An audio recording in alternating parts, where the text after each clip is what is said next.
This is probably one of the most important keys to a successful season for Miami in 2025.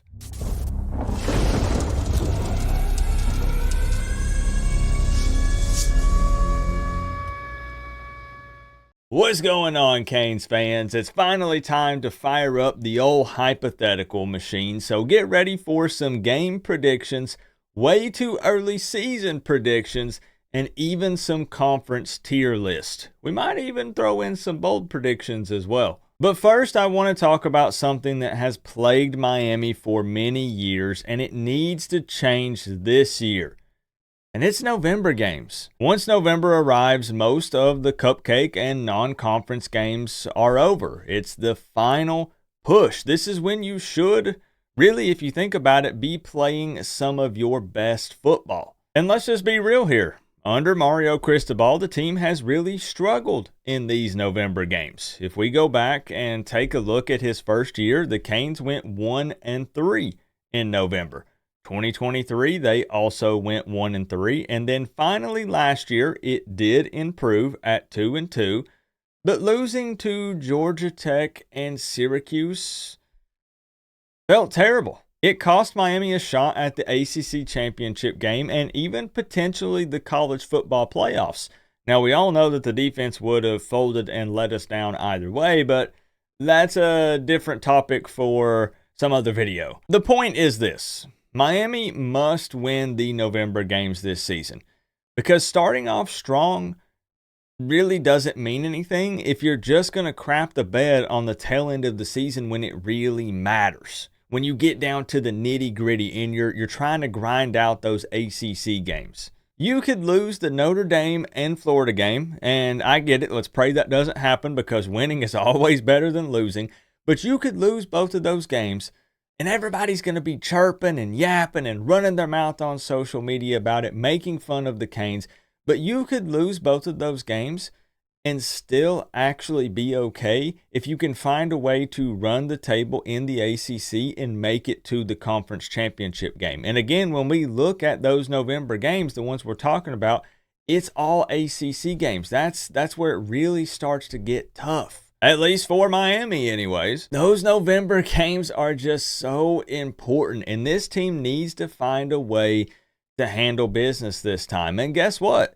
This year in 2025, this season, there are actually 5 games in November, and it will be a massive test because 3 of them are on the road: SMU, Virginia Tech, and Pitt. And we know Rhett Lashlee is going to be out for blood. I mean, look at what they did in their first year in the ACC. They made it to the conference championship game. Yeah, they may not have won it, but Miami's only made it one time in how long?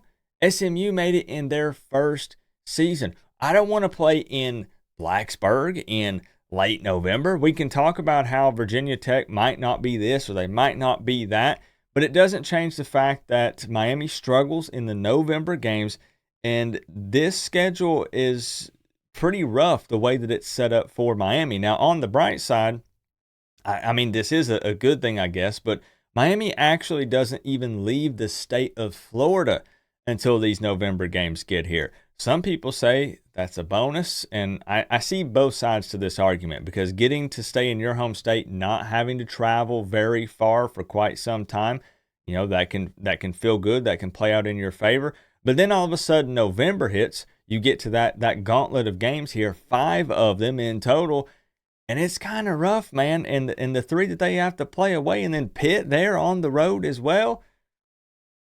Ooh, buddy, these games are just so important this season. As much as a strong start would help, finishing strong would be even more helpful this year. Miami has to find a way to get over that November hump and honestly finally go undefeated in the month of November. The last time that actually happened was under Mark Richt in his first season in 2016. So let me know down in the comments below, do you think that Miami is going to be capable of handling these November games this season? Do you also agree with me on the importance of these November games? Because we all want that Notre Dame win. We all want that Florida win. And we're all praying that it actually does happen. But these November games here are far more important. And I'm really just hoping that we see this team turn it around and they can finish the season strong. It's like Miami continues to do this where it's like they get everybody hyped up. And we kind of start to believe a little bit, and then they just putter out on the tail end of the season. So as long as Miami doesn't get bit by the injury bug, I'm hoping that this year they can do it. And it doesn't necessarily look easy right now, at least not on paper, looking at these November games. It's going to be tough. It's going to be a challenge for the Canes. I think that they're going to be in a pretty good position offensively, but we won't deep dive that. That'll be another discussion. Heatherman's defense, we're hoping for improvements, all that good stuff. But these November games, man, it just, when I looked back at it, I was like, wow. Miami has continued to struggle in the month of November for various different reasons, but they got to stop doing that. They need to be playing their best football. The chemistry should be there. They should be dialed in. November should be Miami's best month on the field. They should be playing great football. So Mario Cristobal, have these guys prepared, make it happen. And let's chop it up down in the comments. As I said, the videos are back. I tend to lay low for a bit early in the off season, but once June rolls around, I feel comfortable. We're past spring. We're past the spring portal window. We're in a position now where we can do the hypotheticals. We can talk about some of the early matchups, knowing that this is early discussion. So these things could change. But I'm pumped and ready to start talking some football again. If I seemed a little awkward, well, number one, I'm Coop, so awkward is the name of the game, as well as cringe and many other things. But I'm changing my setup around a bit. You don't see it on your end, but I see it on my end. So it's taking me a little bit to get used to everything. But I keep staring at those November games, man. Come on. Remember, though, guys, we're all one big happy college football family, but at the end of the day, I got to say, it's always better when you get to rep the U. Coach Coop, peace out. I'll see y'all in the next one.